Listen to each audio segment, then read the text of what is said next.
हमारे सनातन धर्म में मुख्य रूप से 3 प्रमुख देवता है, ब्रह्मा, विष्णु, महेश। जहाँ हमारे शास्त्र कहते हैं कि भगवान विष्णु इस सृष्टि को बनाते हैं, ब्रह्मा जी चलाते हैं और भगवान शिव, भगवान भोलेनाथ महादेव इस संसार का प्रलय कर देते हैं। लेकिन क्या आप जानते हैं, महादेव मात्र संसार का प्रलय नहीं करते जी, वे हमारे मन के अंदर, हमारे हृदय के अंदर छिपे हुए काम, क्रोध, लोभ, मोह, मत्सर ऐसे जो शत्रु है ना, उनका भी प्रलय करते हैं, उनका भी विनाश करते हैं।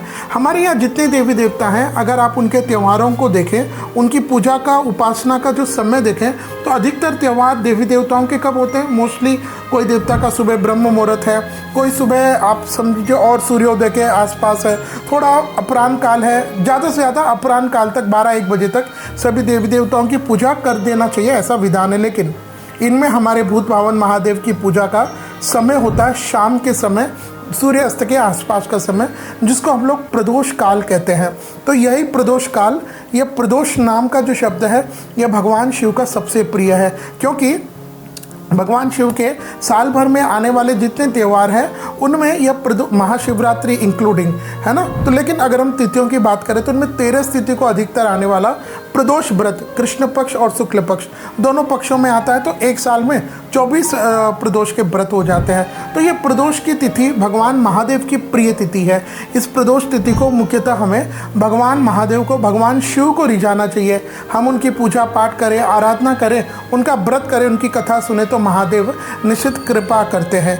यह प्रदोष का जो व्रत है ना, ये व्यक्ति की जितनी जो कामना हो उन सभी को देता है। और लेकिन सबसे महत्वपूर्ण जो वस्तु प्राप्त होती है, महादेव की कृपा, उनकी महतिक अनुकंपा, है ना। लेकिन यह प्रदोष का व्रत जो व्यक्ति करता है उसको उस दिन सुबह, प्रदोष व्रत वाले दिन सुबह जल्दी उठना चाहिए, अपने पूजा पाठ आदि से निवृत्त होकर के सूर्य भगवान को जल दे।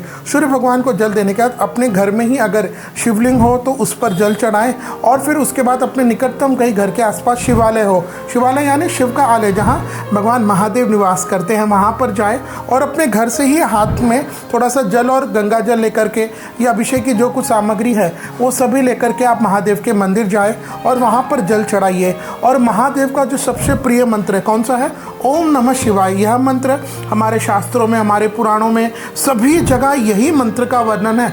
और इसी मंत्र को, ओम नमः शिवाय महामंत्र को जप करके कितने लोगों ने मोक्ष को, भगवान शिव जी की कृपा को प्राप्त किया है। तो इस मंत्र का जाप करें, महादेव का अभिषेक करें। अगर आपको ओम महामृत्युंजय मंत्र आता है तो उसका भी आप पाठ कर सकते हैं। उसके बाद दिन भर अपने मन को भगवान महादेव, भगवान शिव में ही लगाए रखें। फिर जैसे मैंने पूर्व में बताया कि प्रदोष का जो समय होता है वह सायंकाल, शाम का समय होता है। तो सायंकाल प्रदोष वेला में महादेव, भगवान शिव की पूजा पाठ करने की आज्ञा है। तो जब आप प्रदोष का व्रत कर रहे होते हैं तो सायंकाल प्रदोष वेला प्रारंभ होने से पहले एक बार वापस स्नान कर लें और रुद्राभिषेक की जो विधिवत सामग्री होती है वह सभी इकट्ठी कर ले। देखिए, अगर आप सामर्थ्यवान हैं, सशक्त है, धन है, तो योग्य पंडित जी को बुलाएं।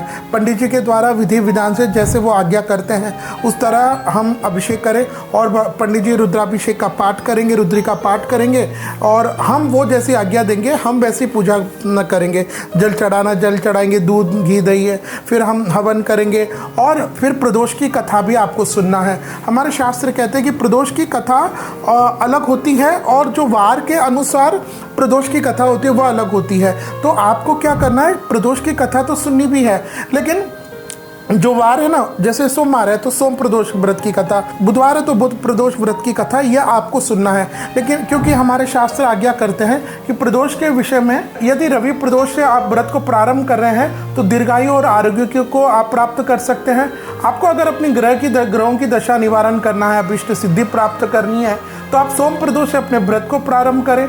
रोग और मुक्ति चाहते हैं, अच्छा स्वास्थ्य चाहते हैं, तो आप ब्रह्म प्रदोष व्रत से अपने व्रत को प्रारंभ करें। आप सारी कामनाओं की सिद्धि चाहते हैं तो बुध प्रदोष व्रत से अपने व्रत को प्रारंभ करें।